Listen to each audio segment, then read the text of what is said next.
All right. Well, thank you for hanging in with us for 4 weeks in a row. And we didn't miss one this year. Was it the second one that we had the snow? Yeah. Well, it's really wreaked havoc with the church schedule, but we kind of have dodged it this time. It always snows on the weekends. Let's put in a request to the Lord. Snow on Thursday. So Thursday, Friday, Saturday is recovery time. Make it any precipitation. Rain or snow. Or sleet or freezing rain or hail or... But it is beautiful. I found out this on Wednesday night that when they plow snow and it piles up, it hardens. Shocking. I was pulling out of my driveway to come to church Wednesday night, and two cars were sitting there, but they had just left me enough room to get out. So I'm pulling out between them, and I'm worried that I'm going to clip the one on their front bumper. And so I'm watching that as I'm spinning, and I wasn't paying attention to the snowbank, and I hit the snowbank, and it was only about so tall, but it was tall enough to break my bumper and knock the paint off the car. And I figure it was my wife's fault because it was on her side of the car. No. Yeah, well, if you see her car, it doesn't have paint on the bumper. Well, that was me. I ran into the house one day, backed into the house. No damage to the house, but it was a really, really cold time in the winter, and I just hit it enough, it dents the bumper in, and then when I pulled away, it popped back out, but all the paint fell on the driveway. Oh, well. It's just stuff. It's just stuff. God's going to burn it up anyway, so I guess I shouldn't be too worried about it. Let's pray together. Father, thank you for your word and the help that it gives us day by day. I pray, Lord, that we would be patient in our Bible reading and study to learn all that we can that you have recorded for us. And Lord, I ask that you would help us during this time today to see some things in Scripture that would be memorable and stuff that we haven't known before. May it just be a good time of review and other things. Thank you for the faithfulness of your people to be out here and to be interested in your word. In Jesus' name, amen. Lowell, do we need that turned down a little bit? Yeah, thank you. And a shout out, thank you to Lowell. He's helped us with the media presentation. I was really reluctant to ask him because every time he comes to something, he gets asked to serve. And so I tried to learn how to do it myself. That was a mistake. So he volunteered. We're at the United Kingdom time in the Scripture. So if you would go to page 91, that's where we're going to start. This Israel conquers the promised land. And once all the conquering is done, and then there's the division of the land, they entered into a dark period that we call the period of the judges. And it was a time that they repeatedly walked away from God and didn't do what they were supposed to do to rid the land of the Canaanites. They got rid of a lot of them, but they were influenced by others. They fell away from the Lord, and God allowed these other people groups to make them servants. And life got unbearable enough that they cried out to God, and God allowed a judge to rise up, some man with extra leadership ability, and people rallied around him. They threw off the yoke of bondage, and they were in freedom again for a period of time until that judge died. And then they went right back into sin. And it was a cycle. In fact, I showed you that picture, cycles of sin. A judge on a cycle. But the book of Judges is just the cycle of obedience, disobedience. Repentance and obedience, disobedience. Around and around again. At the end of that time, the Philistines had grown powerful enough that Israel wanted a king. They felt that that would be better for them. It wasn't God's will, but that's what they wanted. So on page 91, here at the top, the kingdom period of Israel lasted about 443 years. Just an approximate number. It's divided into two stages. You've got the United Kingdom, and that's going to be Saul, David, Solomon, and for a little bit of time, Ishbosheth. And then you have the divided kingdom. And then you have the divided kingdom starting with Rehoboam. And then for the next couple of hundred years, 350 years or so, was a chaotic kingdom time. And we call it that because it was just chaos in both kingdoms during that time, but more chaos in the north. So the Philistines became powerful, and they were trying to expand. They had developed iron weapons, chariots that gave them a military advantage. And it's only advantage because Israel had forgotten God. Had Israel not forgotten God, the Philistines' iron and chariots would not have been an advantage, because God doesn't need, he needs a faithful heart. That's all he needs, a faithful heart, and he will work. But the people forgot. They forgot about Joshua and what he used to defeat Jericho. And that is horns, just blowing the horns. And God let the walls fall down. They forgot about the hailstones that came down. They forgot about Gideon. And what did he use? Water pots. 300 men. There were 32,000 that answered the rally call of Gideon. And God told Gideon, that's too much. And God kept paring it down till there was 300 against the Midianites, who were so numerous that they weren't numbered. They just filled the landscape with their cameled army. And Gideon had 300, but God only needed 300. And water pots and torches. And God routed the Midianite army. They'd forgotten about that. And they'd forgotten that Samson, all he needed was a jawbone of a donkey, and he could slay 1,000 men if God was with him. And here they fell away from the Lord, and they saw these powerful Philistines, and so they wanted a king.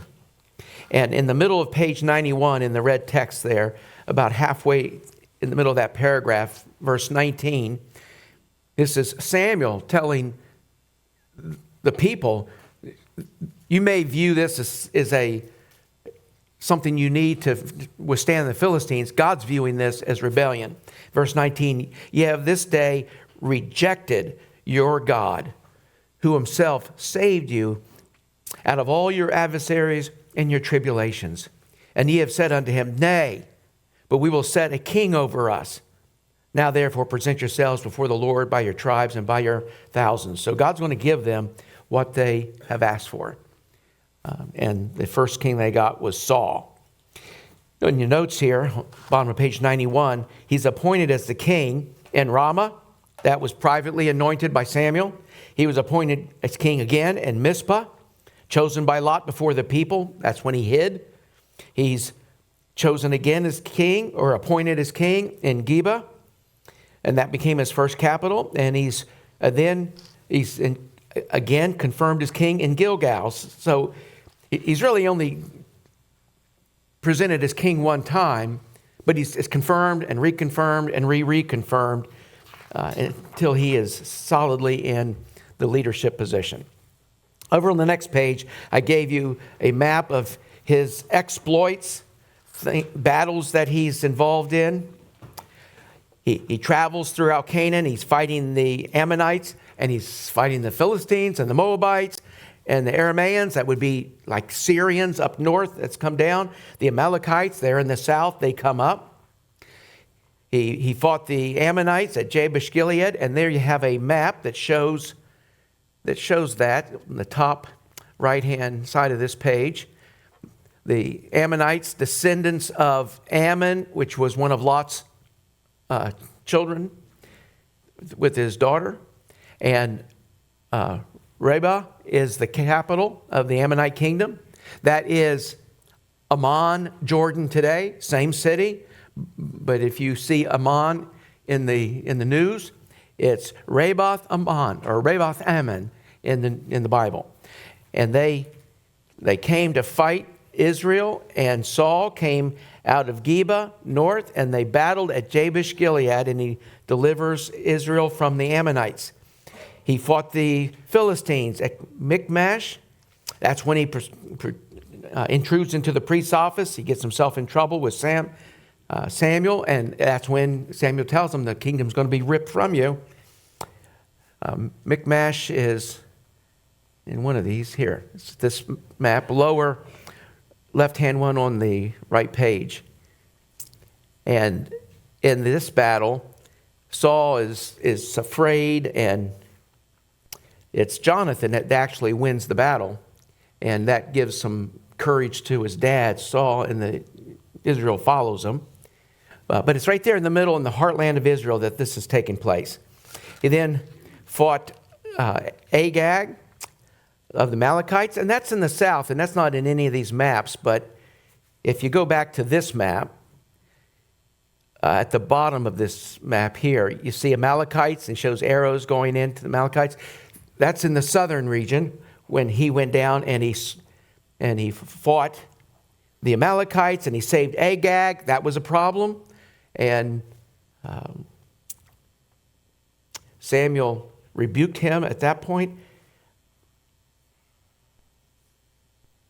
He fought the Philistines a second time. That's in Elah. And that is the famous battle between David and Goliath. And I already showed you the pictures of this, but you go to the valley of Elah, you can stand in that valley and you can just look and see how that battle took place. You can see where the Philistines were. You can see where the Israelites were. Everything in the geography of that area matches what you're reading in the Bible. And that's exactly what we should expect to find.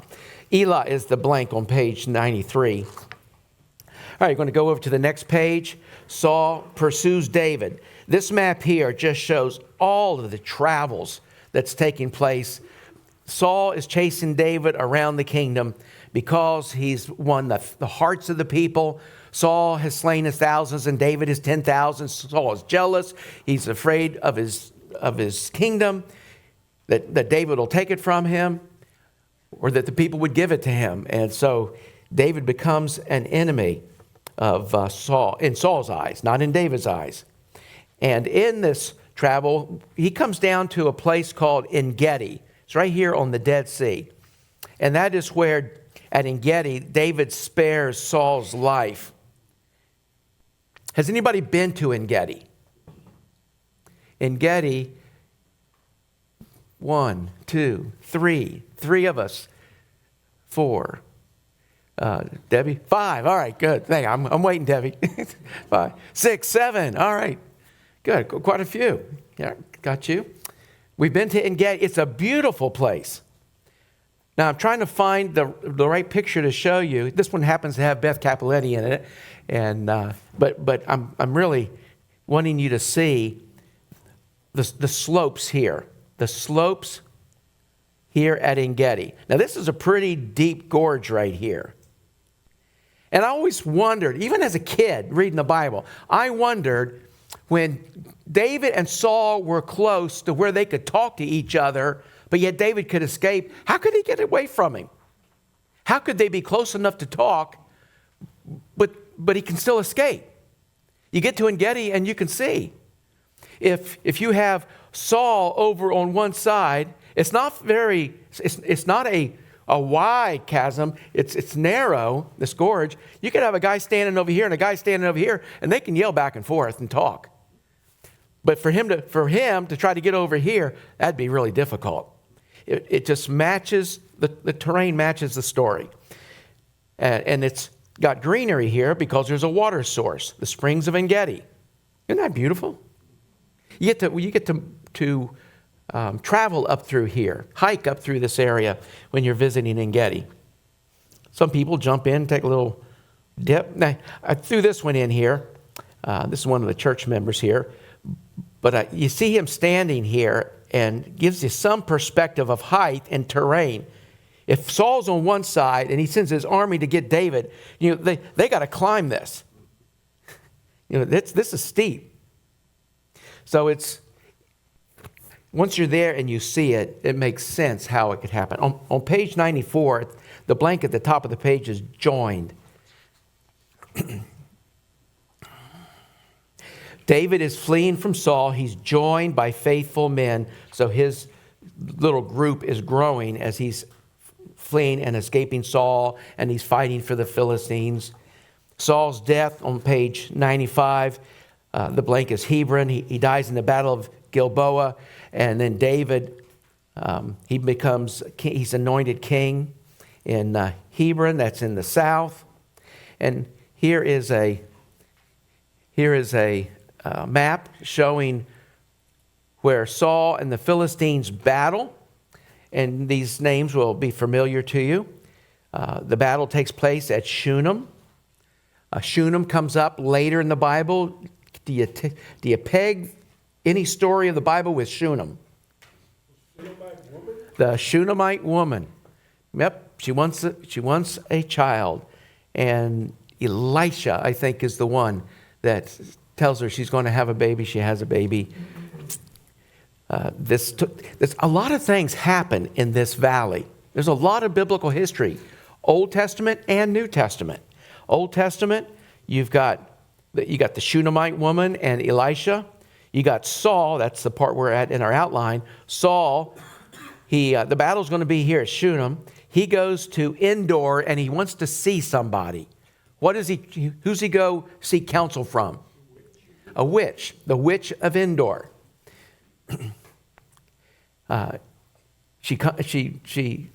God lets her raise up Samuel from the dead. Now, the details of that, how that could happen, I don't know. I'm going to find that out when I get to heaven. But Saul has a conversation with Samuel, and Saul is filled with fear because he knows he's not right with God, and he hasn't been right with God for a long time. The battle with the Philistines takes place, and Saul flees to Gilboa, and that's where he's slain by the Philistines in Mount Gilboa. The Bible does say his body is discovered, and they take the body to Bethshan, and they nail it to the wall. And the men of Jabesh Gilead, which is east of that, come to Bethshan and that night, and they take the body down and give it a proper burial. This is the Old Testament happening here.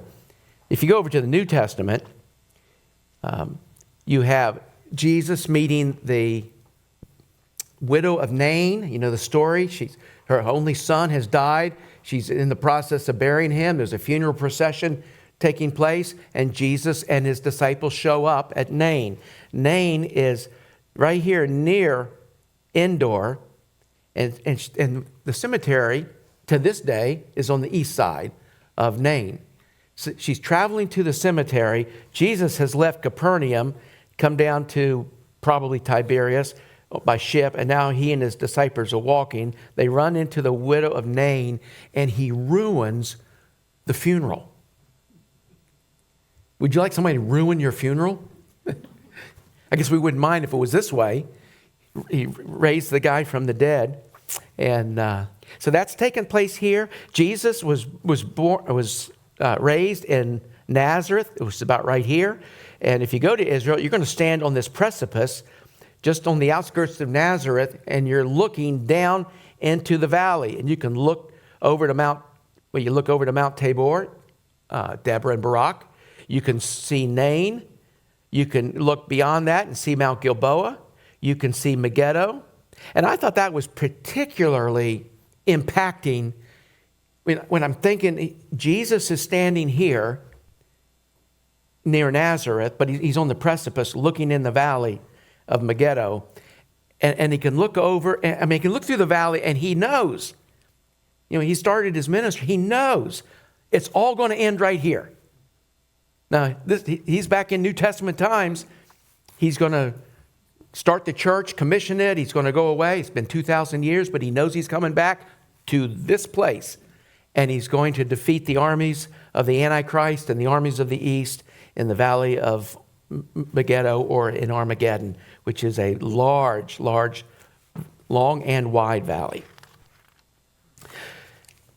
Saul dies and David becomes the king. Look on the bottom of page 95. He conquers Jerusalem, David does, makes it part of his kingdom. He needs a capital. He goes to the Jebusite city of Jebus, and here he attacks and he defeats by sending one of his generals up the water shaft from the Gihon spring. It's a tunnel, a shaft, vertical, climbs up the shaft and enters the city, and then he goes to the gates and opens the gates and lets the Israelite army in. And because of that, Joab is given the generalship of the army. We're going to look at Jerusalem in just a minute. Extension of David's kingdom, this map here. David took Saul's kingdom and he just expanded it. North, east, south, he's just making the kingdom bigger. The blank on page 96 is Rabbah, R-A-B-B-A-H. This is over in Ammon.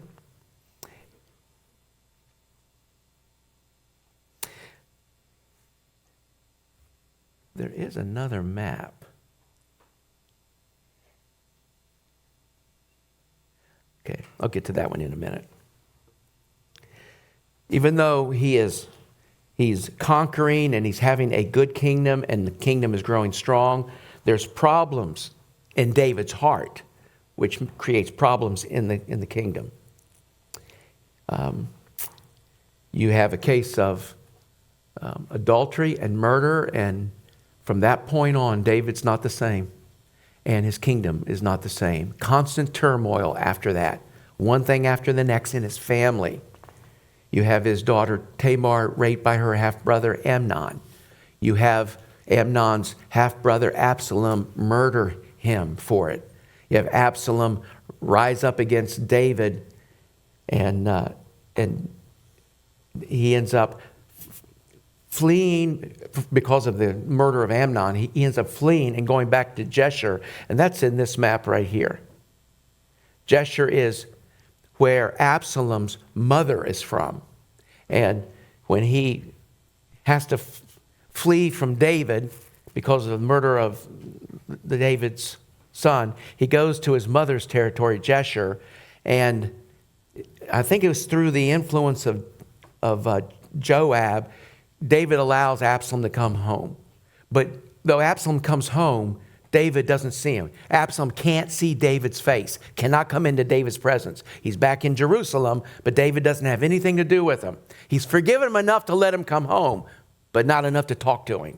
Now you got a guy with bitterness, a son with bitterness in his heart. Absalom goes down to Hebron, and he gets a following. He's going to lead an insurrection against David. Give me just a minute here. I've lost my spot.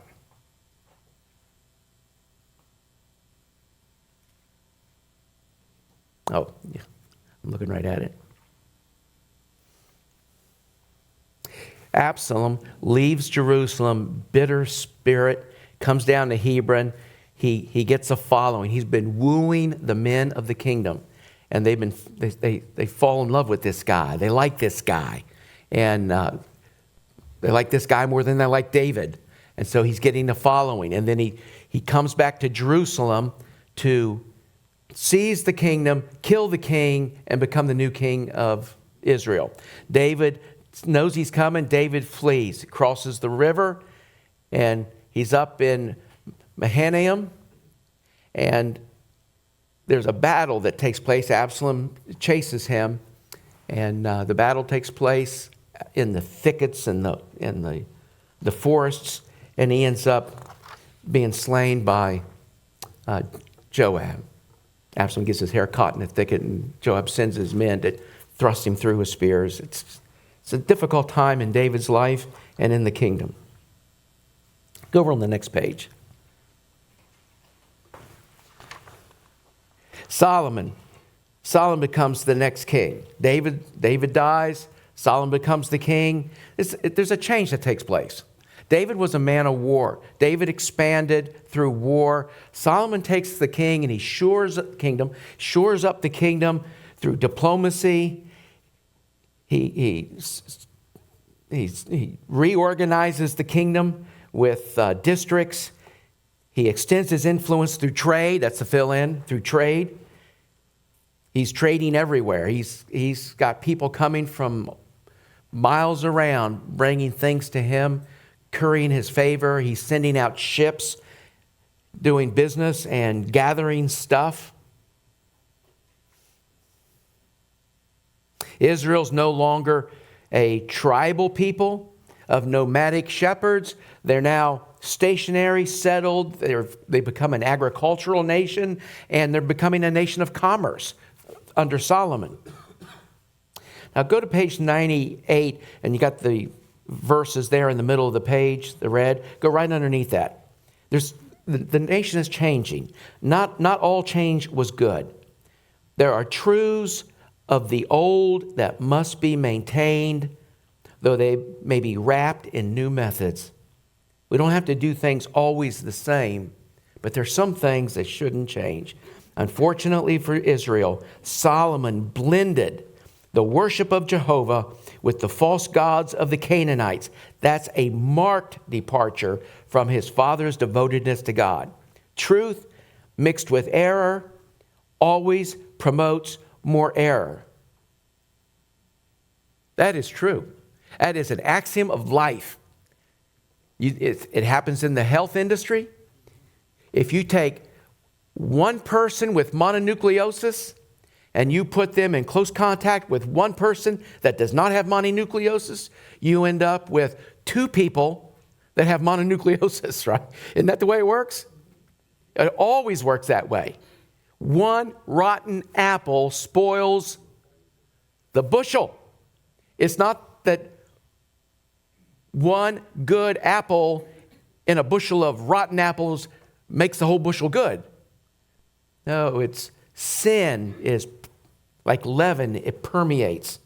And you have in Solomon's reign a mixture of truth and error. He is setting the kingdom up for destruction, and the split comes right after his death. He's the last king, pretty much, of the United Kingdom. And Rehoboam, his son, who starts out with a united kingdom, doesn't take long before it is a divided kingdom. Solomon divided the land into 12 geographical districts. It's the answer on the bottom of page 98. And you see it on the next page. These districts, they're not strictly by the tribes, the 12 tribes, but these districts they're created to support the government. So I want you to open your Bible to 1 Kings chapter 4. And I want you to see what he requires for the support of his government. He was one that lived with excess, and not just with wives and concubines. In 1 Kings chapter 4, verse 22, and Solomon's provisions for one day was 30 measures of fine flour. That doesn't sound so bad. 60 measures of meal, 10 fat oxen, and 20 oxen out of the pastures, and 100 sheep, besides harts and roebucks and fallow deer and fatted fowl. Okay, look at the first phrase in verse 22. And Solomon's provisions for one day. Go back to verse 24. For he had dominion over all the region on this side of the river, from Tipsha even to Asa, over all the kings on this side of the river, and he had peace on all sides round about him. Now, he did manage to create peace. David was a man of war. Solomon, peace. Married all these women. Those were political steps to curry the favor of kings. He married kings and rulers' daughters so they would not be at war with each other. But he had a huge government, and what it took to feed the government was what we're reading here in 1 Kings chapter 4. And so he divided the kingdom into districts, a governor over each district, and each one took a month and had to provide for the food that the king needs. So they had to raise the money in their district and to provide for Solomon's daily needs. Over on page 100. Top of the page, in Solomon's latter years, the empire was declining politically. There's internal strife growing. Outsiders are becoming strong. The Egyptian dynasty increased in strength. The Edomites severed themselves from the Israelite kingdom, as well as the Arameans of Damascus. These losses caused serious declines in revenue for the government. You start losing parts of your kingdom, you're losing tax revenue. Heavy taxes then, you got to make up for that tax revenue that's lost, so you tax your people more. Forced labor caused dissension from within. The people request Rehoboam, Solomon's son, to become king. Rehoboam hears the request. He consults the older men of the kingdom, the guys that have lived through it all, the guys that have seen. They know, they're just older. They understand the mistakes that Solomon made. Maybe some of them are old enough, they could see the mistakes that David made and that Solomon made. And they've been around a long time, and they've observed behavior, and they know the nation, they know the people. And they said, listen to the people. Make their weight lighter. Make their tax burden lighter. Now, you're reading between the lines, but I'm wondering if they're saying, you don't need 20 oxen a day, Solomon. Eat peanut butter and jelly sandwiches. But Solomon didn't listen. And then he took the younger guys that didn't have any of the experience. And he asked them. And they said, make your, what is this? Your something bigger than your father's thighs. Make your thumb, is it bigger than your father's thighs? You make it worse. Make it heavier. Subjugate the people. Wrong advice. And as soon as the people saw what was going on, they left. 10 tribes pulled out, and the kingdom divided. Solomon's public works on page 100, the fill-in is fortress. He built fortress cities. Or he took conquered cities and made them fortress cities. Hazor, that's up in the north. That was to protect them from infiltration of armies from the north. And then you have Megiddo. That was to protect the breadbasket. That is the Jezreel Valley, the breadbasket of Israel. And Megiddo is overlooking that to protect it. Gezer, that's protecting the western side and the southern side. If an army is going to come out of Africa up into Israel, they're going to come by Gezer. And so that's a fortress city with chariots and horses and an army housed to withstand people coming through. Ezion Geber, that's the bottom of page 100. Ezion Geber, on the north end of the Gulf of Aqaba, he built a port and fleet for maritime trade. And that is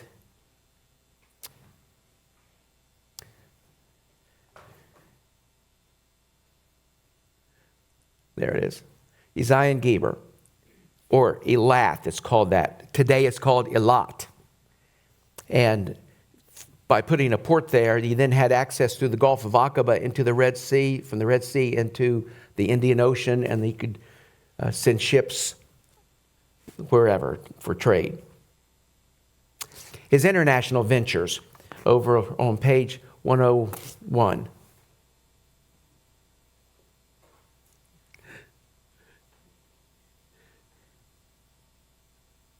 Man, I guess I forgot to put this map on here. Oh, I don't know why I'm missing them. Look at what he's bought. Horses from Ku. He's got silver and ivory and apes and peacocks that's coming from the west. He bought chariots from Egypt. You get down into the Arabian Peninsula, Queen of Sheba visits him. Gold, spices, precious stones coming out of Sheba. Ophir, gold, almug wood, precious stones. All of this is flowing into the coffers of Solomon. The fill-in on page 101 is horses. He augmented his wealth by multiplying to himself horses. Is that a problem? Why is that a problem? God said, don't do it.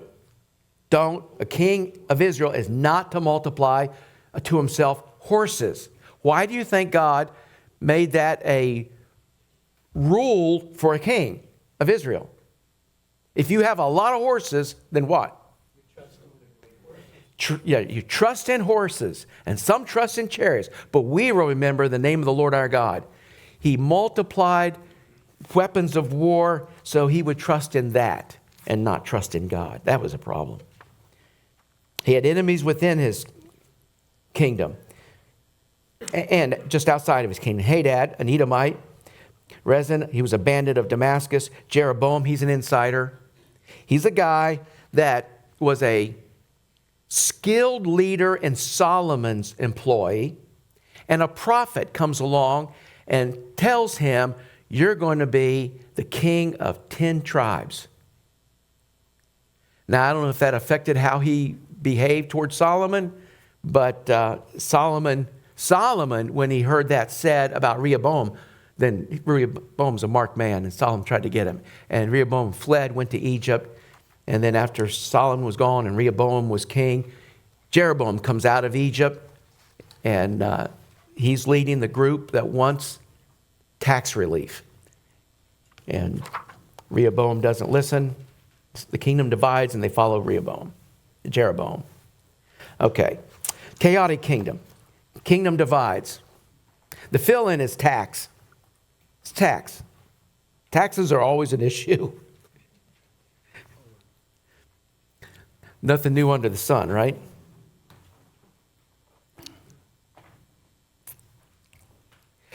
At the bottom of that opening paragraph, the final sentence is, the turmoil of the times is seen in the changing alliances involving Syria and Israel and Judah. All right. That timeline on the bottom shows you the period of the divided kingdom, also known as the chaotic kingdom. Starting up here in the upper left, you've got the United Kingdom. Solomon dies. Rehoboam becomes king. He's presented with a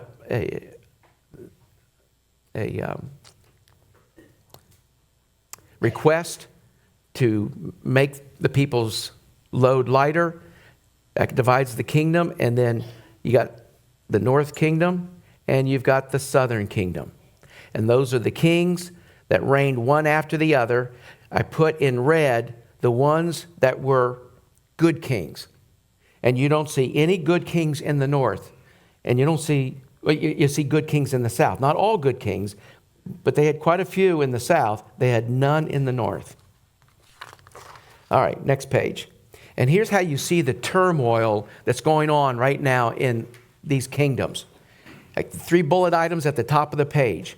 There are times when Judah and Syria is just north of Israel.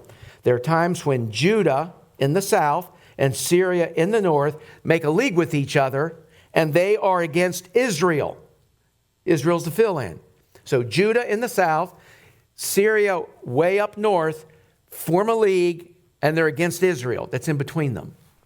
There are other times in history where Judah in the south and Israel in the middle make a league, and they're against Syria way up north.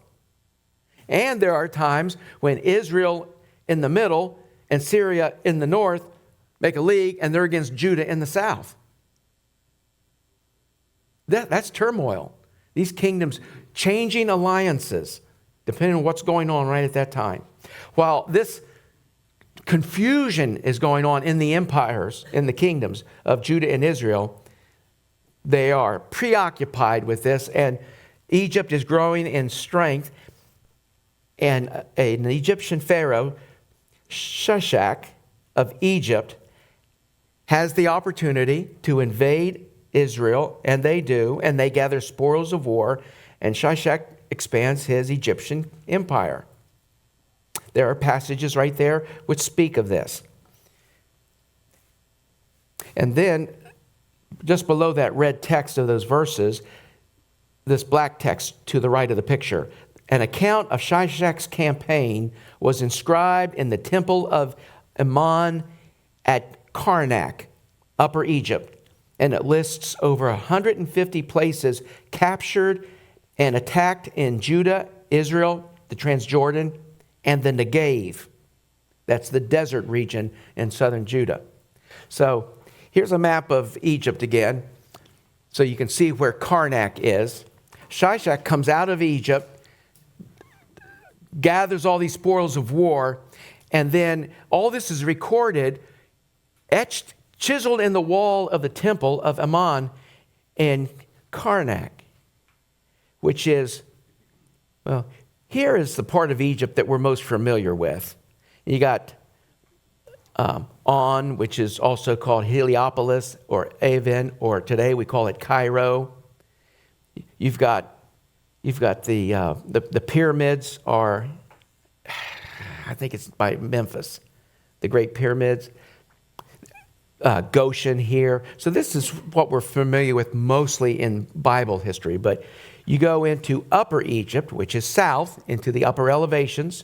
And now you come to Thebes, Karnak right here, Luxor right here.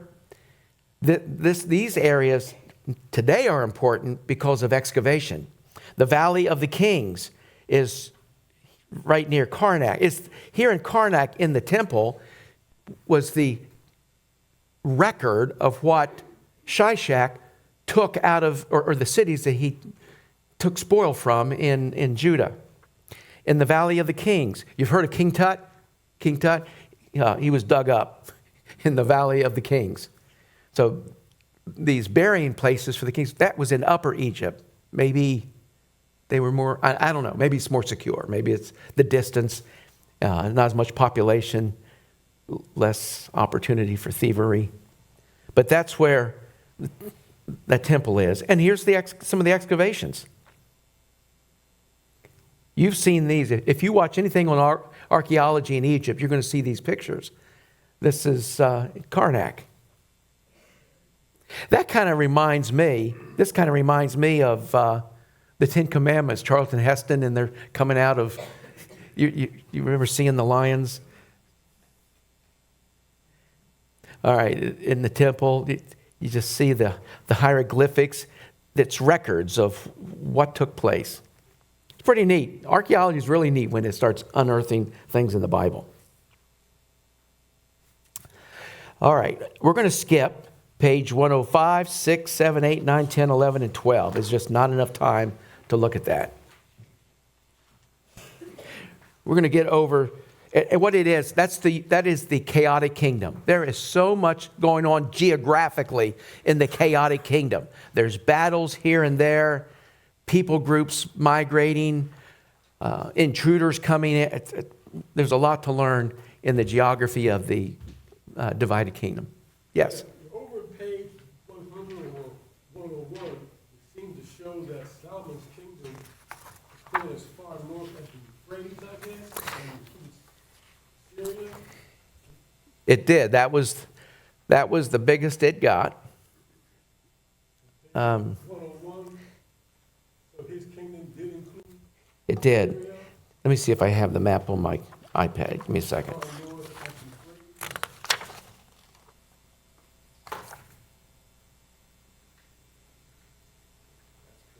Euphrates. Yes, it did go all the way to the Euphrates. All right, I don't have. Wait a minute. Is this it? Oh, yep, there it is. You see right here, Euphrates River. The Euphrates River wraps up here, and then it turns a little bit east, then up into the Taurus Mountains. Solomon's kingdom went as far as the Euphrates River, and that was the northern boundary that God gave when He said, I'm going to give you this land from the river of Egypt to the river, the great river Euphrates, from the river to the river. That's the right slogan, from the river to the river. All right. All right, page 112.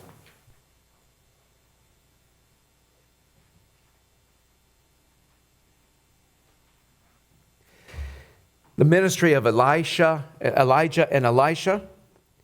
They had their ministry during the chaotic kingdom time, sometimes to Israel in the north, sometimes to Judah in the south. Elijah was born in Tishbe of Gilead, Elijah the Tishbite, and that is seen here on this map. But you see it with a question mark. Question mark means not 100% sure, but they feel good enough about it. They put it on the map here, but they still have some question. And the Cherith Brook. On the next page, look on this page of your notes. Now, if I was to enlarge this, look what we find here. Just on the north end of the Dead Sea. This is the Dead Sea right here. See this? Cherith Brook. And ravens feed Elijah by the Cherith Brook. So this chartographer is locating it just north of the Dead Sea. This one is locating it up in the territory of Gad. That would be the tribe Gad in an earlier time in history. And so I checked multiple sources to see what is the majority saying. And the majority is saying this here, up where this map is showing it. So if this is the right location, he's from up in this area, the territory of Gad of the tribes. His task was to awaken Israel to conviction that Jehovah alone is God. He ministered during the reign of King Ahab. It was during wicked King Ahab's rule that Baal worship was officially introduced to Israel. And would you underline the word officially? What I mean by that is from the leadership of the nation, they're introducing Baal worship to the nation. Baal worship existed before this time in the period of the judges, but that was just a group here and a group there that would follow Baal. But at this time, now you've got the king. It's kind of like policy that we're going to worship Baal. This is an official introduction of Baal worship to Israel. Some of the ministry highlights: fed by ravens by the brook Cherith, the miracle of the self-healing oil performed for the widow of Zarephath. And you see that on this map. Zarephath is all the way up here in the north. It's really outside of Israel's territory. It's in the territory of the Phoenicians, also called the Sidonians. He rebukes King Ahab at Samaria as a troubler of Israel for his idolatries. He battles with the 850 prophets of Baal and prophets of the groves on Mount Carmel, which is right here. You can always find Mount Carmel because it's the mountain that juts out into the Mediterranean Sea. You see that bump, you know it's Mount Carmel. And the brook Kishon flows right down by the north of the mountain through the valley of Armageddon, or the valley of Jezreel. And there's a spot here. When you go to Israel, you will visit a site up here, and they'll have a statue of Elijah, and they'll give their reasons why they think that's the general location. But it's going to be somewhere about where I'm marking it here on the screen. He challenges them. He then gets in trouble with Queen Jezebel, and he actually runs ahead of Ahab's chariot, and he gets to Jezreel first. Jezebel then pledges that she is going to kill him, and he runs for his life. And he goes to Beersheba. And you can just read it in the Bible. He goes to Beersheba. But you look at it on the map, well, what's that really mean? He leaves Jezreel, and he's trucking. And he's going all the way down right by Jerusalem, down past Hebron. He goes down to Beersheba, and then further south down to Mount Horeb, I think it's called. Yes, Mount Horeb. I mean, he travels a long way to get away from this lady. He is scared of Jezebel. Holes up in a cave. God comes along. What are you doing here, Elijah? And I'm the only one. Everybody's turned their back on you. I'm the only one. And God informs him, I've got 7,000 that have not bowed a knee to Baal. Now, there's a lot of people in Israel and Judah. And God says, I've got 7,000. It means there's a lot of people that are worshiping false gods, but 7,000 are staying true. God doesn't need any more than a remnant. In fact, it seems like he always just uses a remnant. The few that determine, I'm living for God. I am not going to go the way of the culture. I'm going to stand firm. A remnant does that, and God uses that. And that comes up in the book of Romans when Paul is making an argument, and he uses, God only needed 7,000. He just needed a remnant. And God's going to save a remnant of Jews in the future. Let's just skip down to the bottom of page 113. The prophet Elijah comes from a wealthy family. He's anointed by Elisha as his successor. He wants a double portion of Elijah's spirit. He senses he needs that. He was intimately involved in the political affairs of Israel, calling kings to repentance, anointing kings, prophesying of military matters. His ministry includes the following highlights: feeding the hungry, raising the dead of the Shunammite woman, healing Naaman of his leprosy. Naaman was a Syrian officer, and when he was told, go bathe yourself, go dunk yourself, I think it's like 7 times in the Jordan, and he doesn't like that. Naaman doesn't like that because the Jordan is just a little muddy river, and our rivers in Damascus are much better, the Abana and the Farfar, and you can look up maps of that area and you see those rivers to this day.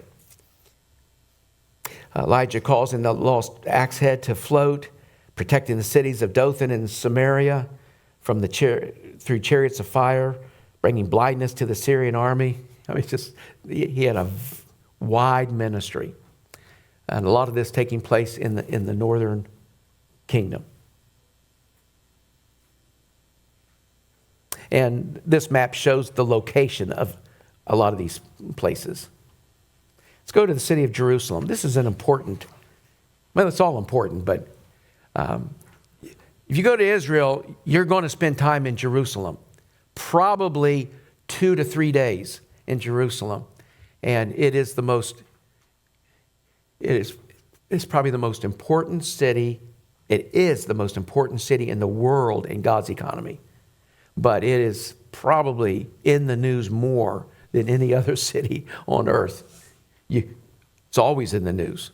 Something happening in Israel. Israel's always in the news. It's really amazing that it's that way. All right, before we start into this city, let's take a break and get some more food, get something to drink, stretch your legs, and then we'll get right back at it. Names of the city. Multiple names in the Bible. Salem, that's the first name that we're given. It was the city of Melchizedek. We find that in reference to Abraham, who went and rescued Lot and came back to Melchizedek and Salem. Number 2, Jebus. It's inhabited by Jebusites. Judges 19:10. But the man would not tarry that night, but he rose and departed and came over against Jebus, which is Jerusalem. And there were with him 2 asses saddled. His concubine was also with him. So it's called Jebus. It's called City of David in 1 Kings. It's called Zion, which literally means stronghold or fortress. Next page, it's called Jerusalem. And it is called the Holy City. Matthew chapter 4, verse 5. Then the devil taketh him up into the holy city and setteth him on the pinnacle of the temple. Pinnacle of the temple, corner, southwest corner of the Temple Mount. That is of Herod's temple. And we're going to look at it in a bit. But it's called the Holy City there. Location. You can see it on the map. It is up in the Judean highlands. It's right up at the peak of the highlands, up at the highest elevation. It is 33 miles east of the Mediterranean Sea. It is 14 miles west of the Dead Sea. Topography. 3 valleys in the city of Jerusalem. And on this map here, you can easily see the valleys. And I will notate them here. You've got the Kidron Valley over on well, let me start with the way our notes have it. The Hinnom Valley or the Hinnom Valley. It wraps around the west side, goes on the south side. Hinnom Valley, that is where Molech worship took place. Molech was an idol. The idol that had its arms stretched out like that, they'd build a fire in its belly, lay children, babies, infants in its arms and cook them alive as sacrifices to their god. That took place in the valley of Hinnom. That's where it was also, that valley was the dump. The city sewage goes into the valley of Hinnom. Christ referred to that valley when speaking of hell. And he uses the word Gehenna, valley of Hinnom, but it's translated in our Bibles as hell. The bodies of animals and criminals were thrown in the valley and consumed by the fires that they kept burning in the valley to burn up the refuse and the sewage. And Jesus said it like this in Matthew 10:28, and fear not them which kill the body, but are not able to kill the soul, but rather fear him which is able to destroy both soul and body in hell or in Gehenna. He's using a topographical feature in a spiritual way to show them, to teach them something about the judgment of God after life. There's another valley on the east side, the Kidron Valley, which lies between Jerusalem and the Mount of Olives. More of that in just a minute. You've got the Central Valley, which is just to the west of the original city of David. That's a small valley. Today, when you visit Jerusalem, you won't even see that valley. It's been filled in and filled in and filled in. Jerusalem's been destroyed like 17 times, and the rubble leveled out, and the Central Valley, trash thrown in there. So it's not a valley like you would think of a valley. It might be more just like a little depression, and you wouldn't even recognize that you went through it. Mountains. It'll help us with this view. This is I got this from a professor in the University of North Carolina, a course I took from there. And this helps me to see the geography of the mountains, the topography, the way it lays. Mountains, you've got Mount Zion, which is right here. This is the most important piece of the real estate. The original Jerusalem, and that shows it there highlighted. Mount Zion. It's not as tall as the mountains that are around it. It's still a mountain, it's just surrounded by taller mountains. Just to the north of that, and on this map, it shows a wall around this section. That is the Temple Mount. Now, the topography doesn't look like that today, because King Herod, when he refurbished the temple, the original temple by Solomon was destroyed by the Babylonians. Jews came back from Babylonian captivity, reestablished the nation, and they built another temple, much smaller, a lot less grander than Solomon's temple. They were poorer. They were a poor people at that point. Solomon was rich. The exiles that returned were poor. They built Zerubbabel's temple, is what it's called. And that's called the Second Temple period. And that's what existed until King Herod beautified it. He didn't build a new temple. He took Zerubbabel's temple and made it a lot nicer. And the temples were built on the high places. So the temple would have been situated up here at the high point. But what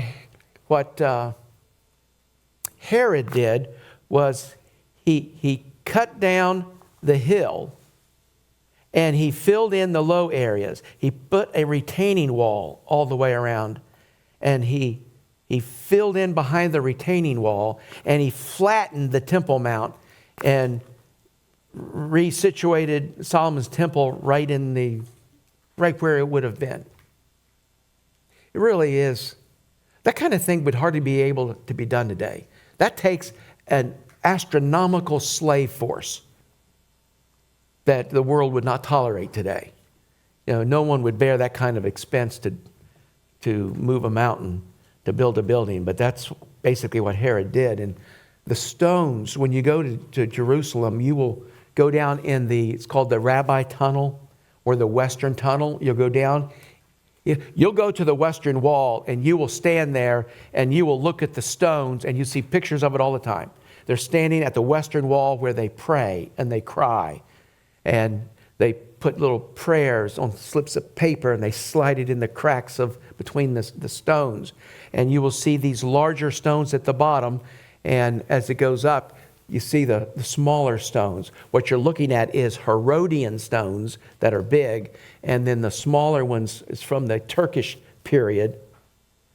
But you can go in a tunnel and go down to the bottom of that retaining wall. It's about 30 feet down. You go down 30 feet into the tunnel, and now you're at the foundation stones.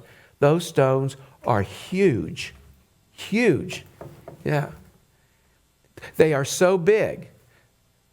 540 tons is what they estimate the weight of the largest one. 540 tons. The largest stone in the Great Pyramid in Giza is 11 tons. These stones are so big that the next generation that was not alive and did not see that built could not believe that man built that. They believed angels put those stones in place because they couldn't fathom how man could move a stone that was 40 feet long, that was 6 feet high, and 6 feet high and 6 to 12 feet deep. How can you move a stone that big? Pipes. Lift it up and put a pipe under it.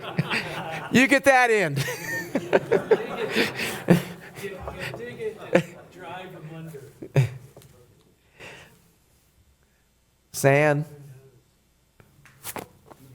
There's an article in Biblical Archaeology Review, and if you went to Israel with me, I put some of that article in the book that we took, and explains the theory of how they did it. The Temple Mount, that's one of the mountains of Jerusalem. Next page, you've got and also in this Temple Mount area, that's where David bought the threshing floor of Araunah, where he could then offer a sacrifice to stay a plague. King David bought that land from the guy that owned that land. Solomon built his temple on that hill. The Temple Mount is the Mount Moriah that Abraham was when he was going to sacrifice Isaac. Important piece of real estate. That spot really is the most important spot on earth. Nations will go to war over that little piece of land right there. All right. Mount of Olives, that's over on the east of Jerusalem. And we just looked at the city of David, the original Jerusalem, and the Temple Mount is right here. And then just to the east, the Mount of Olives. This whole mountain, it's all one mountain. But in the middle of it, we call it the Mount of Olives. North, there are different peaks. You got the northern peak, you got the central peak, you got the southern peak. The peaks are called Mount Scopus. And I put in your notes here, this is the Mount of the Watchers. That's what Mount Scopus means, or a lookout mount. That was a high point overlooking the city. And actually, when Titus Flavius and the 10th Roman Legion came to subjugate Jerusalem, and they ended up destroying Jerusalem and destroying the temple, their headquarters was on Mount Scopus because that was a good lookout to watch the battle, to watch the troops. Mount of Olives is the central peak, and the Mount of Corruption, also called, and I put it in your notes, I didn't put it in your notes. I missed that one. Well, Mount of Corruption, also called the Mount of Offense. God was offended. It's Mount of Corruption because it's a corrupting part of Jerusalem.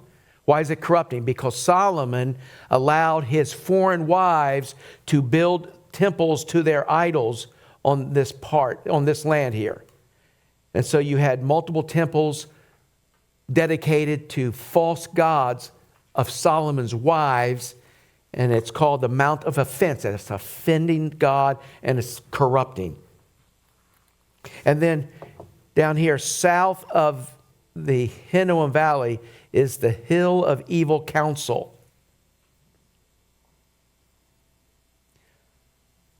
Upon its slope is the traditional Akeldama, or field of blood, where Judas Iscariot committed suicide and was buried. Acts 1:18 says, "Now this man purchased a field with the reward of his iniquity." That's the 30 shekels he sold Jesus for.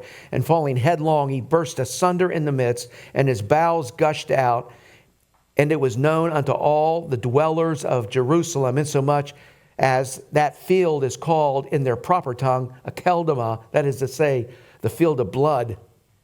The blood of Jesus' hands was on his. Jesus' blood was on his hands. He committed suicide there. Probably tried to hang himself.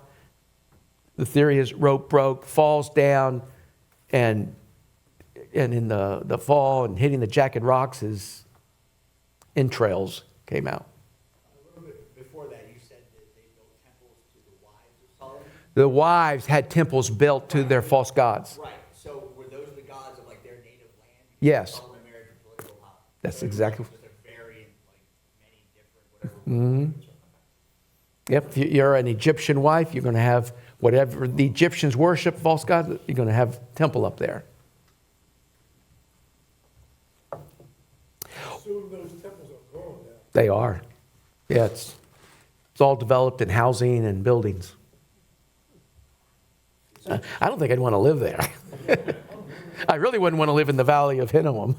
That whole Mount of Olives area is a cemetery. It is.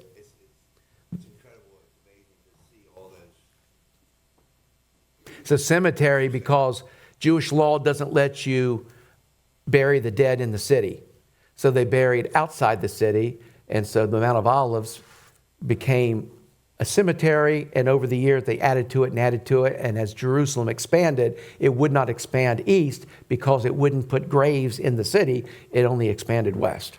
What was the deal with all the tombs then? Why did they bury people in the ground? Why was everything in a tomb? In a cave? Well, their burials happened like this. They would put the bones, they'd put the body in a hewn cave, cover the mouth of it, let the body decompose. Once decomposition was complete, they would then open the grave, they'd go and they would get the bones and put it in an ossuary, a stone box. And then the grave was ready for the next family member or future family members. Family tombs, yeah. Now, the poor weren't even buried. The poor and criminals and foreigners that died, they would be taken to the Hinnom Valley and thrown in the trash. Water supply. Water supply is important. And Jerusalem had a good water supply. The Gihon Spring. And that's your fill-in. That is their main water supply. The problem with it is it's outside. It's at the base. It's at the base of the mountain, and it's in the valley where it is not easily defended. The challenge was for Israel was, how do you protect the water supply in a siege when an army is coming? And so they tried multiple ways over the generations, and we'll kind of step through that. You will see the Gihon Spring when you go to Israel. You go down into Hezekiah's tunnel, you go down the shaft, and down to where the spring's at, and you see it flowing through the water. But a guy by the name of Warren, Charles Warren, he was the one that discovered the shaft, and so it's called Warren's Shaft after him. I believe he was a British guy.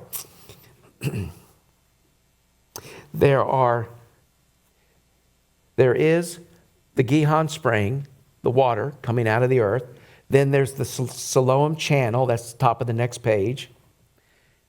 That channel is right here on this map.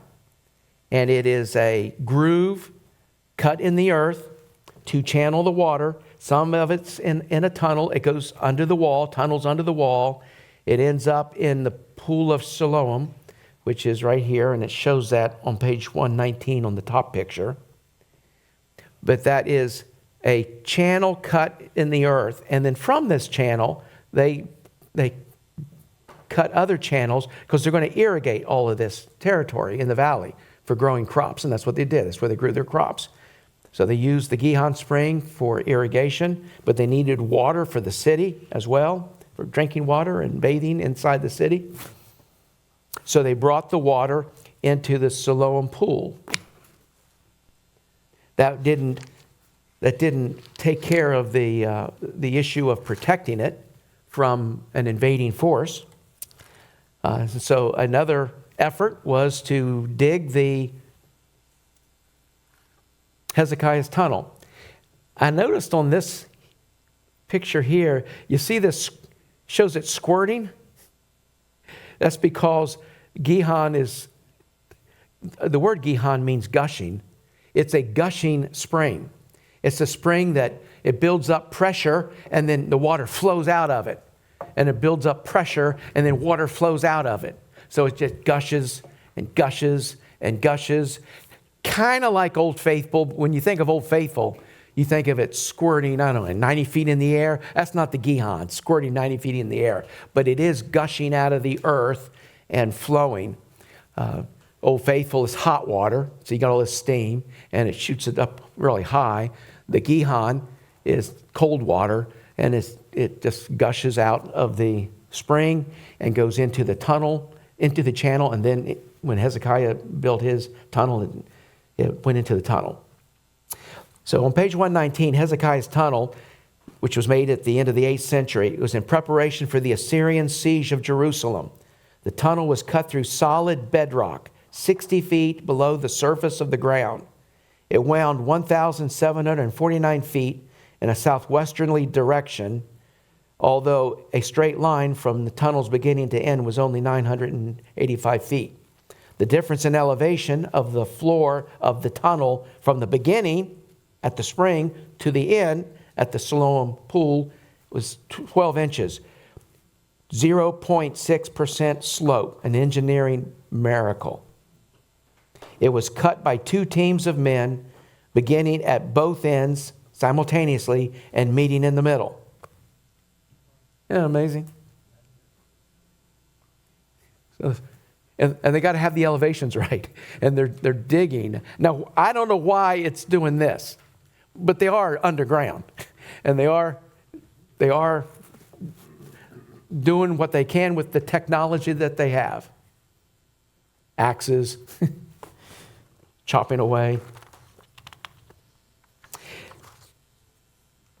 Over on page 20, the Siloam Channel had no defensive design, and Hezekiah didn't want the besieging Assyrians to have access to the water of the Gihon Spring because it's outside their defensive wall.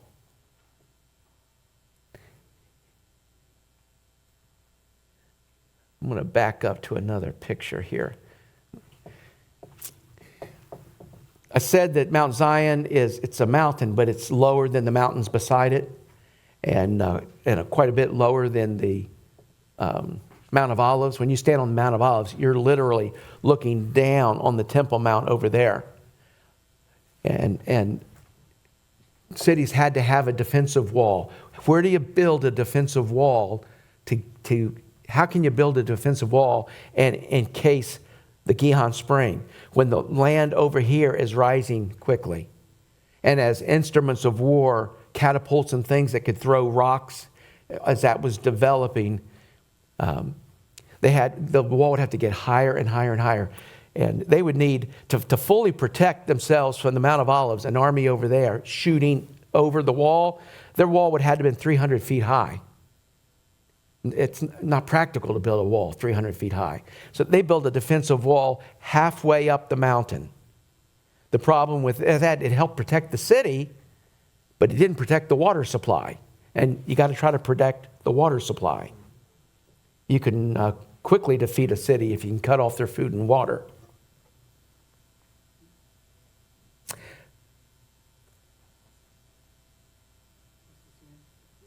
that where the Assyrian army perished, right? No, north of there. Yeah. Well, all around Jerusalem, but Nob was kind of like their headquarters, just I think 2 miles north of Jerusalem. In fact, I prepared a message, never preached it, but I prepared a message one time, lopped at Nob, man, God just lopped them down at Nob, 185,000 Assyrians. The Assyrians did attack from the south. They came from Lachish and came up from the south. And they also came from Nob down from north of Jerusalem. And somewhere in Jerusalem's vicinity is where 185,000 Assyrian soldiers were destroyed by one angel at night. Those that weren't destroyed woke up to corpses and went home, back to Assyria, Nineveh, and other cities. All right. So you got Hezekiah's tunnel. And this is just a cutaway showing depth and it weaving through the city. Here's a picture from down in the, as you're getting ready to go into the tunnel, and you're looking up at, in this view. There's somebody standing in Hezekiah's tunnel. There are places that the tunnel ceiling is really high and places that it's not high. Some places it's narrow. Are you claustrophobic? There's all kind of animals in the tunnel, man. I'm standing in an area where you can't stand straight up. You gotta bend over and walk through it. Now, I don't like being in close. I'm not claustrophobic, I don't think. And I was fine with that. So if you go to Israel, don't let it scare you and not go unless you genuinely, bona fide, are claustrophobic and you won't even get in small. Is there anybody in here? No, I'm not going to ask you. There are people that won't even get in elevators. They're claustrophobic. And that's okay. There's stairs to get up and down. If you won't get in an elevator, well, don't get in Hezekiah's tunnel. But if an elevator doesn't bother you, Hezekiah's tunnel not going to bother you. Now, I had to put that in here because I knew Al and Kathy were going to be with us today. But I've analyzed this, and here's what I noticed. Kathy's coming out smiling, and Al is coming out. You know who has claustrophobia?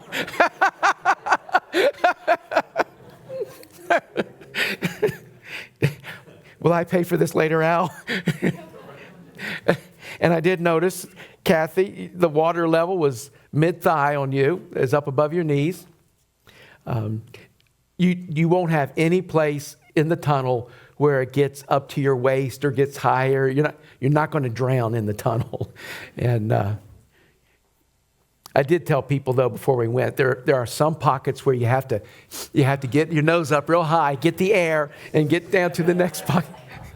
No way, man, would I do that. In the middle of the tunnel, you have the Siloam inscription. Let me get a couple of blanks here before I go any further. Bottom of page 120. David's soldiers, Joab penetrated the city through the water shaft. That was Warren's shaft. The answer on page 121 is important. Once they had a water supply and the temple was built and it was permanent, no longer temporary, like tabernacle, then Jerusalem became the most important city to Jerusalem. All right, I'm going to stop right there. The Siloam inscription was discovered in the middle of Hezekiah's tunnel, halfway. They met, the two teams digging, they met in the middle and broke through to each other, and they put an inscription there about it. You know who found that inscription? Have you ever heard the name Horatio Spafford? What did he write? All is well. When his wife and children got on the ship and went to England and the ship sunk, the wife was saved, but their 4 daughters were lost. And then she gets to England and she sends a communique back, a telegram back, safe, alone. And then he gets in a ship and he's going to go get his wife. When they got to the spot where the other ship went down, the captain of the ship told Horatio, this is where the ship went. So he's realizing my daughters are 2 miles below. They're here. And he wrote, when peace like a river attendeth my way. Yeah. And he wrote that song, got his wife, went back to America, grieving. Husband and wife grieving. They eventually sold their belongings and closed up shop in Chicago, and they moved to Jerusalem to just invest in people, just serve people, and they're dealing with their grief. And they started the American colony in Jerusalem, which was really just a fledgling, poverty-stricken city at that time. And he's trying to help the Jews. And he had a Palestinian Arab adopted son that they were helping to raise, or they were raising. And that boy is the one that found the inscription. And then it was removed. It is now in the museum in Istanbul. But here's what the inscription says. Now, this thing was chiseled, I think I have it in the notes, like 2,700 years ago. Behold the excavation. Now this hath been the history of the excavation. While the workmen were still lifting up the axe, each towards his neighbor, and while 3 cubits still remained to cut through, each heard the voice. I think they're filling in some words here, because you see up here, there's words missing. Cut through, each heard the voice of the other, who called to his neighbor, since there was an excess in the rock on the right hand and on the left. And on the day of the excavation, the workmen struck, each to meet his neighbor, axe against axe, and there flowed the waters from the spring to the pool for 1,200 cubits, and a cubit was the height of the rock over the heads of the workmen. Now, 2 Kings and 2 Chronicles records this digging of the tunnel, but the excavation that was found in the wall was signifying the accomplishment of it when the two teams broke through together. Anybody know how long it took them to do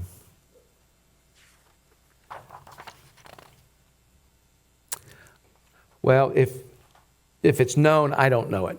But that would be interesting to know that, how long it would have taken. On page 122, still dealing with Jerusalem, Solomon, he became king. He enlarged the city by expanding it north to the north of the original city of David. So I kind of colorized it here on the screen for you. I am imagining by this, and I don't know for sure, but this shows the wall being built around. Why would the wall be built there? I guess there was some remains of a wall that makes them think that was there. Trying to keep limited access to the Gihon Spring. Oh, by the way, when the tunnel was completed and the water was flowing, they then covered up the spring. They couldn't have covered it up before they had a place for the water to flow because the water would have just washed the dirt away. But once they had the water flowing through a tunnel, they then covered up the spring and no one even knew it was there. So any invading army, they wouldn't know. Dig there, you'll find a gushing spring down there that's flowing through a man-made tunnel.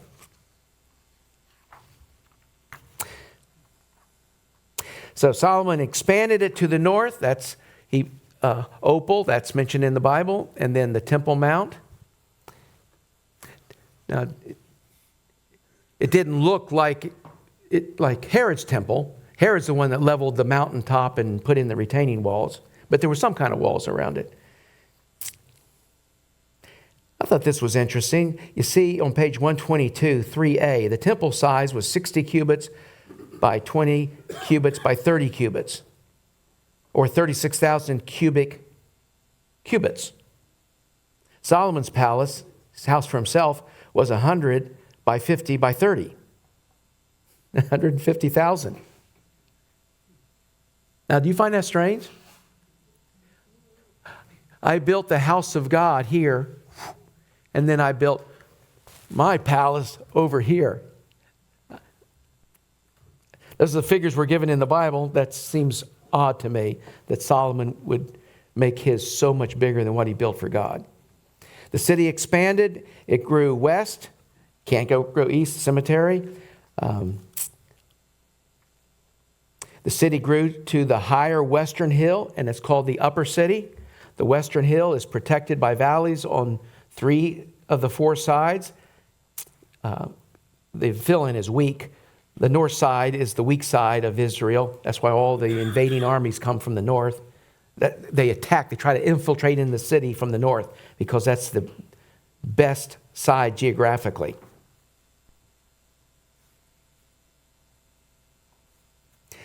Jerusalem of the late monarchy.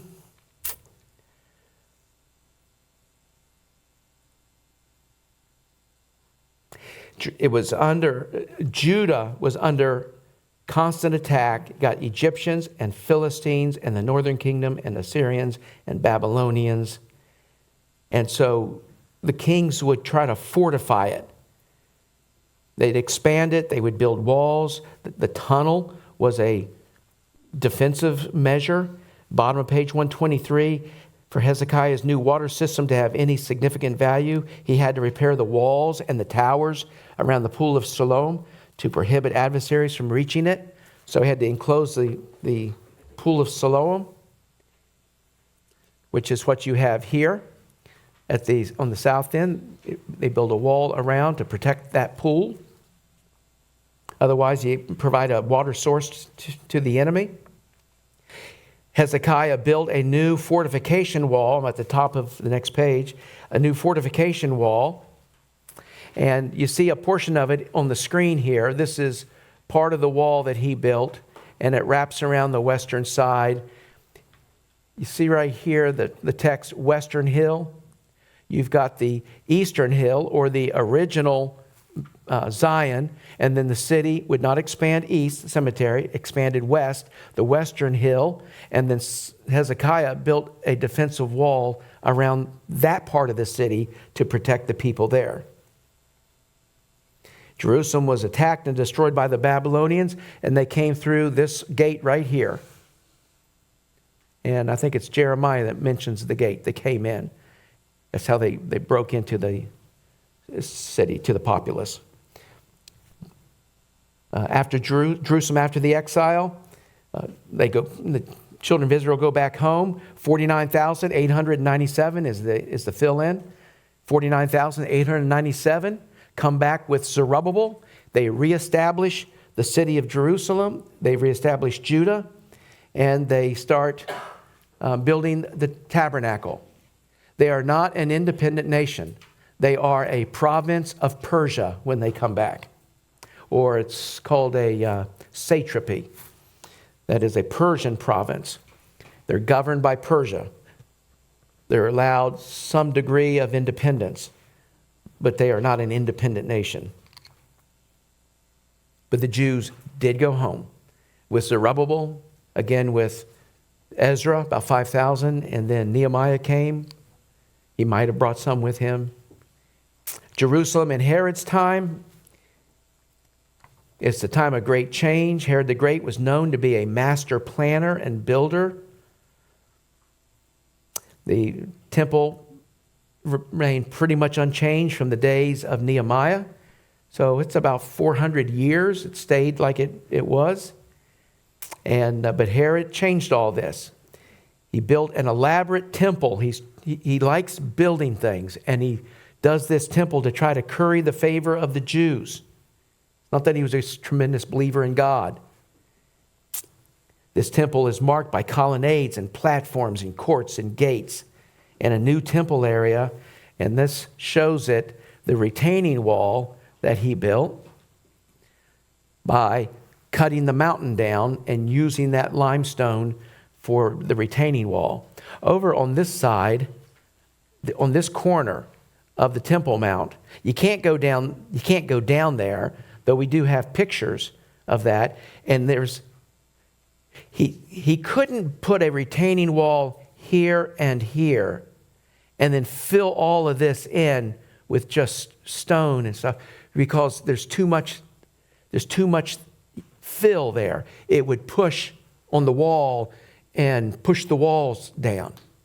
So what he did on this corner, because the way the mountain dropped off, he built a series of arches and then connected them with stone slabs, so you don't have all that material down there. The arches are holding up the floor. So when you're standing up here, you're not just standing on ground, you're standing on slabs that are supported by arches, and underneath there's cavernous space. And that's where during the Crusader period, they stabled their horses underneath this corner. And to this day, this area is called Solomon's Stables. Now, Solomon didn't stable the horses there. That didn't exist when Solomon was there. But because Solomon built the temple, the Crusaders, or Herod, built the arches and filled it in, and the Crusaders came after that. It's called Solomon's Stables. Over on the next page, top of the page, there's a royal portico that meets Solomon's porch, 450 feet above the Kidron Valley. This shows it, though. I guess I need to enlarge it. Solomon's porch, right here. So this is called Solomon's porch. Jesus would teach in Solomon's porch. He would stand there in Solomon's porch. In fact, I colored in on my screen here these columns that are right here. These are lampstands, and I colored in a little flame on the top of them. When Jesus said, "I am the light of the world," he is standing in this area that's lit by light, by candelabras on top of these towers. And he speaks of himself as being the light of the world. On page 126, whosoever has not seen Herod's temple has not seen a beautiful, that should be building. I forgot a U. They haven't seen a beautiful building in his life. That's the Babylonian Talmud. It must have been magnificent. When Jesus was alive, it was already 40 years in the building, and they're still working on it. It was a shame that it took so long to build this beautiful edifice. And once it was complete, I think it was just a few years, 3, 5 years, and the Romans destroyed it all. Herod replaced Nehemiah's tower on the northwest corner of the old city with the fortress of Antonia. That should be Antonia. The fortified castle with 4 towers around a courtyard called the Pavement. This courtyard was where Jesus was tried before Pilate. Now, this picture here shows it. This is the fortress of Antonia that was built. And inside that, the floor inside that is the pavement. And Jesus was on the pavement when he was tried in this Roman fort. It's called the Fortress of Antonia because that's named after Mark Antony, which was Herod's friend. Jerusalem in the time of Christ. This is about the best I've found map-wise. So I colorized it so you would see the different parts of Jerusalem. You've got the original here in yellow. You don't have that in your notes, by the way. I'm sorry. Your book was done after I did this. But if you go to Israel with me, I'll give it to you in the... If you went with me to Israel before, I think I had it in that booklet. This is the city of David, the original Jerusalem. Solomon expanded it north here.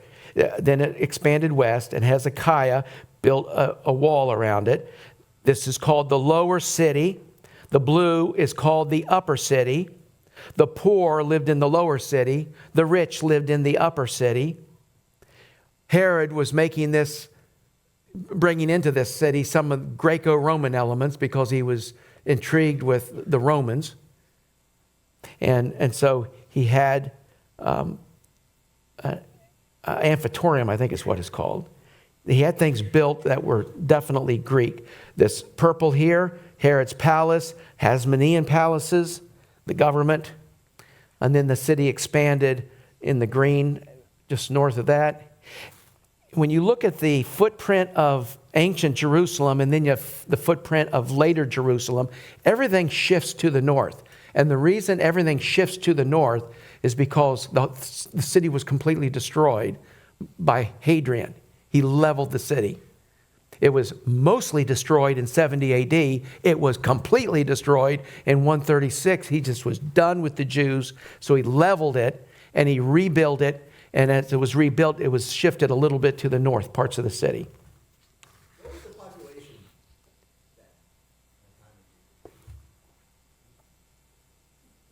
then? I have read that, but I do not remember that. Sorry. On page 127, the fill-in is Hadrian. Not only did he destroy Jerusalem and rebuild it as a Greco-Roman city, he also changed the name of the land from the land of Israel to Syria Palestina, and that's why we call it Palestine to this day. The Muslims captured Jerusalem in AD 637 with the warring spread of Islam. And I said it that way on purpose. It wasn't a peaceful spreading of religion. They conquered and killed and forced people to accept Islam. Christians, put out in a margin Catholics, in Europe recaptured Jerusalem through the series of crusades. Jerusalem fell to the Crusaders in AD 1099. Muslims recaptured it in 1187, so the Crusaders didn't have it but just less than 100, a little more than 100 years. The Ottoman Turks then owned it from 1517 to 1917. The League of Nations gave it to the Jews after World War I. The British controlled it from AD 917 to 1948. The Jews occupied West Jerusalem from 1948 to 1967. The Jews captured East Jerusalem in AD 1967 as spoils of war perpetrated by Egypt, Jordan, and Syria when they three attacked Israel to try to annihilate them. She's owned Jerusalem ever since 1967, all of it. But she's allowed Palestinian Arabs and all Arabs to access their holy sites in the city. So even though they could have banned the Arabs from the city, they did not do that. In fact, they pled with the Arabs that lived in the city in 1947 and before, don't leave when we declare statehood. And I mentioned this before. So those people became citizens, but they always allowed the Arabs, Palestinian Arabs, and Arabs not in the land of Palestine, allowed them access to the Temple Mount because they have holy shrines there. They have the Dome of the Rock, the Mosque of Omar. They have the Al-Aqsa Mosque, and those are holy sites to the Muslims, and they're allowed to go there. In fact, Israel even lets the Muslims control the Temple Mount. So Israel owns it, they control everything around it, but they let the Muslims control that part. It's trying to appease them. Yeah, it doesn't. Persian restoration. Now you back up. That was just about Jerusalem. Now you back up after the chaotic kingdom time. They go into exile in the Babylonian Empire. They come back when the Persians allow them to come back. And now they're living in Persia. And Persia takes their empire and creates satrapies. These are divisions comparable to our states. Satrapies are governed by a satrap. The Holy Land was part of a large satrap called in Aramaic Ebenari, which means land beyond the river. To the Persians, the Holy Land was the land beyond the Tigris and the Euphrates River. So if you look at this map, you'll see the Euphrates River up in the top corner. It's this right here. And the land beyond that, Persia proper is the land to the east of that. Their capitals are all to the east of that. But any land west of the Euphrates is called beyond the river, the land beyond the river. And that was Palestine, later called Palestine. That's where the Jews came back to. And here you see this satrapy and some of the divisions in this satrapy. Over on the next page, Persian roads. The fill-in is Royal Road. They had a road. The whole empire is tied together by roads. It has to be to keep itself as an empire. And I highlighted in purple the Royal Road that goes from Susa to Sardis. Susa to Sardis. Now, that's just one road, but that spans across the populated part of their empire up to the Greek world in Sardis, which would be Western Anatolia. And then I highlighted other roads, but that is important for travel, it's important for commerce, it's important for military purposes. We talked about that before. Bottom of page 131, the Jews returned to Canaan in waves. Cyrus allowed them to go home, and his decree in 539, 538, they left. And here is the Cyrus cylinder. This is a really important find because prior to this being found, historians thought the Bible could not possibly be true in that point because no despot of that time in world history would be so benevolent that he would let conquered peoples go home. That just is unheard of. That doesn't happen. So obviously Cyrus would not have done that until we found the Cyrus cylinder. And the Cyrus cylinder gives the decree that you find in the Bible where he let the people go home to their lands. So this is what the Cyrus cylinder looks like. It was a deposit, foundation deposit, found at a temple. Clay cylinder inscribed. It's an early human rights charter. 539, when Cyrus the Great, the Persian, conquered Babylon. The content, freedom of worship for all. Call for repatriation of deportees. Where's it at now? In the British Museum. It's not big. Here's the size of the Cyrus cylinder. It's 9 inches by 4 inches.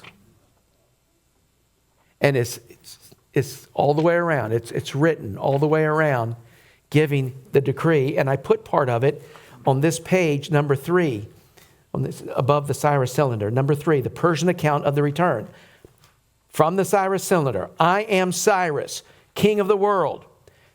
As far as the settlements on the other side of the Tigris, where their temples have long lain in ruin, I returned the gods who lived therein to their places and provided them with permanent temples. I gathered all of their inhabitants and returned them to their homes. Daily may all the gods whom I have brought back to their holy sites speak on my behalf for long life and plead my favor before Baal and Nebu. Those are 2 Babylonian gods. But he let the peoples go home. Now, the Jews aren't mentioned as a people group. But Cyrus made a decree, and there it is, part of it, that he's going to let these people groups go back home. And he helped in the building of the temples, and they returned whatever gods, idols they had, put them in the temples. And then would you please pray for me? I want everybody praying for me. He did it. Now, it's just exactly what God said, that he let them go home. And he did. Now, the Jews weren't the only ones that went home. Other people groups that were conquered went to their homes too. Next page. Zerubbabel led the largest return. The Jews rebuilt the temples. The second temple on the Temple Mount started under Cyrus, finished under Darius the first. They started, they got discouraged, they quit. They got started again and finished in 515. The answer to the next blank is Judaism. It was Artaxerxes the first. That's the Artaxerxes of Nehemiah, Nehemiah being the cupbearer.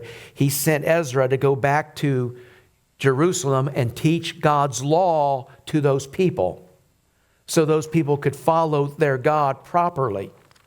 And that was the start of Judaism. The Jews living in the province of Judea, satrapy of Judea, now worshiping their God according to the law of God. And the name Judaism goes back to that time. Next page, the fill-in is funded. Jerusalem's walls were rebuilt by Nehemiah and funded by Artaxerxes the first. Not only funded the building of the walls and gates, but before that he funded the beautification of the temple. So Ezra was the one that came back with an expense account, almost unlimited expense account from the Persian king. Get whatever you need, pay what you need, build, beautify.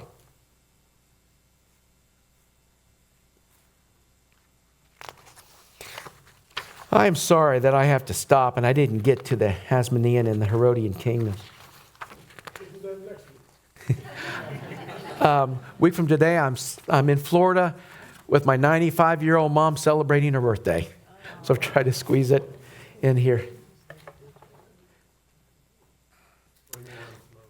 Some of the information. What's that? It's cold in Florida now. Yeah, I know. I'm taking it with me. Some of the information, if you've been with me on other winter Bible classes, some of these notes are from the intertestamental period. When I do the life of Christ, then I spend some time in Jerusalem and what happened with Herod. How did Herod, who was so hated by the Jews, become the king of the Jews? He was not a Jew. What led up to what was happening just prior to Jesus coming on the scene? Jesus was born about 4 BC because of a correction on the calendar. He was born 4 years before Christ and in the last days of Herod the Great. And he lived about 30 years. What was happening just prior to that created the political scene and the government and the nations around what was going on that provided the perfect time for Jesus to come. In the fullness of time, God sent forth his Son, made of a woman, made under the law. At the perfect time, when it was just the right time in history, God said, all right, Jesus, go. And he was born in the manger, and he lived during that. So we talk about the Herodian kingdom, Herod, and how he got the kingdom. But that's not for now. All right, we're going to close here in just a minute, but I got to make a decision soon what I'm going to do for another winter Bible class. Only 5 of you raised your hand, or 4 of you, 2 or 3 weeks ago when I asked how many have been to a winter Bible class and you did the life of Christ. So let's get if you've done the life of Christ with me. 1, 2, 3, 4, 5, 6, 7, 8, 9. All right, 9 of you. Of any of the winter Bible classes that I've done, I think the life of Christ has been the most impacting. That really puts the New Testament in perspective, especially the Gospels. You know, the Gospel accounts are repetitive, but if you take all 4 of them and blend them together, you get this beautiful story. And we take that and we marry that story to history and geography, and we follow the footsteps of Jesus Christ. I want to know, where was he at when he said the things that he said? I find it impacting to know that he was standing there in the light of the candelabras when he said, I'm the light of the world. Where was he when he said, a city on a hill cannot be hid? Or when he talked about tares. Was he in the temple when he talked about tares, or was he out on the countryside, standing in the weeds on the mountainside, teaching? I'd like to know where he was at when he said what he said. Because Jesus' method was to take whatever was around him, and those became examples, and he brought them right into his teaching. And then he said something referring to what's around him, but teaching a spiritual lesson. The Life of Christ seminar puts that together for us. So I'm thinking of doing that. I got to make a decision. Got my email. Give me a thumbs up or a thumbs down, and we can always do it another time. Doesn't have to be next year. It could be the year after that or the year after that, as long as the Lord gives me. I'm going to be up here. We're going to study the Bible today.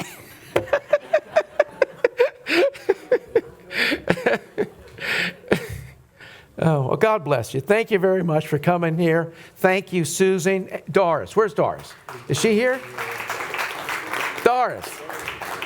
I haven't mentioned her. She comes every time early and sets up a lot of it. Helps Susan set this stuff up. And thank you. Oh, have I lost her already? Oh, thank you for helping clean up. And thank you guys that put up the tables and chairs. It really helps the maintenance guy that's on duty today to get his stuff done. God bless you. Have a wonderful day today.